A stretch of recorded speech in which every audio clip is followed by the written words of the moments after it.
Assalamualaikum. Pada kesempatan pembelajaran kali ini, kita akan mempelajari materi tema 3, yaitu peduli terhadap makhluk hidup.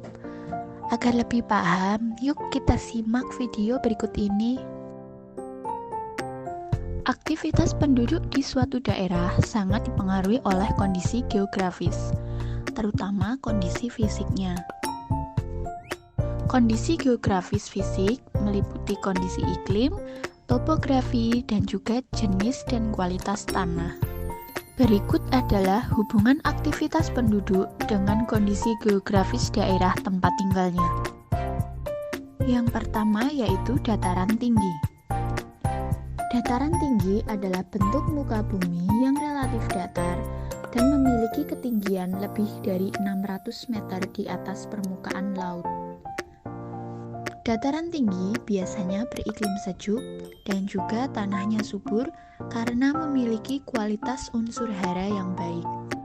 Penduduk dataran tinggi cenderung melakukan kegiatan ekonomi di bidang pertanian lahan kering. Ladang pertanian yang dibudidayakan adalah hortikultura, yaitu sayuran, buah-buahan, dan juga tanaman hias. Oleh karena itu, berbagai aktivitas penduduk di dataran tinggi adalah sebagai berikut.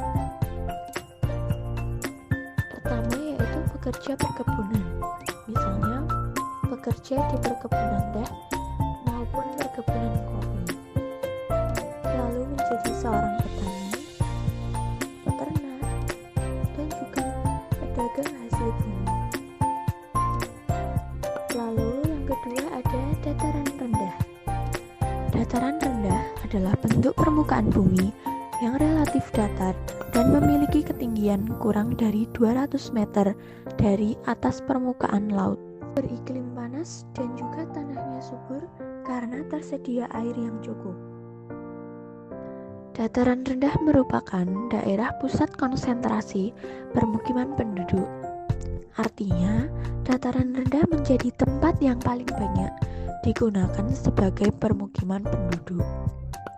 Aktivitas penduduk terdiri atas berbagai jenis, mulai dari pertanian, peternakan, menjadi pekerja pabrik, maupun menjadi pekerja kantor.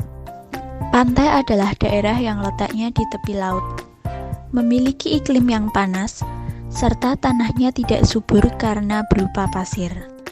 Penduduk yang bertempat tinggal di pantai tidak selalu bermata pencaharian sebagai nelayan, tapi juga terdapat penduduk yang bekerja sebagai pengusaha tambak dan juga petani garam. Jenis-jenis hewan di dataran tinggi yaitu sapi perah, kelinci, dan juga ayam berdaging. Selain itu, ada jenis hewan yang hidup di daerah dataran rendah, seperti kambing, bebek, dan juga ayam. Lanjut, hewan yang hidup di daerah pantai. Karena pantai memiliki suhu yang panas, sebagian besar hewan yang hidup di pantai berada di dalam laut, misalnya penyu, kepiting, dan juga kelomang. Hewan diciptakan dengan bentuk dan jenis yang beraneka ragam. Setiap jenis hewan memiliki tempat hidup dengan karakteristik masing-masing. Ciri-ciri khusus hewan mempunyai hubungan yang erat dengan karakteristik tempat hidupnya. Ayam merupakan hewan darat yang berkembang biak dengan cara bertelur. Ayam jantan memiliki taji yang berfungsi untuk melindungi diri dari serangan pemangsanya. Ayam jantan akan mengembangkan bulu saat diserang pemangsanya. Ayam juga memiliki cakar yang berfungsi untuk mengais tanah saat mencari makanan. Karakteristik bebek. Bebek merupakan hewan yang hidup di darat, tetapi biasanya mencari makan di daerah perairan. Bebek memiliki kaki berselaput yang berguna saat berenang.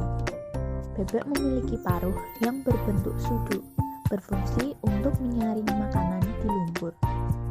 Bulu bebek memiliki lapisan minyak yang berfungsi agar tubuhnya tidak basah ketika berenang di air. Selanjutnya adalah karakteristik kucing. Kucing merupakan hewan yang hidup di darat. Kucing memiliki pendengaran dan penglihatan yang tajam. Kaki kucing memiliki lapisan empuk dan tebal yang berguna untuk menyembunyikan kukunya. Pada saat berjalan, kukunya ditarik masuk agar tidak bersuara. Tujuannya agar mangsa tidak mendengar ketika didekatinya. Yang terakhir adalah kelelawar. Kelelawar memiliki karakteristik hidup di tempat gelap seperti atap rumah dan juga gua. Kelelawar mengeluarkan suara dengan frekuensi tinggi. Kelelawar adalah hewan nokturnal karena melakukan kegiatan di malam hari.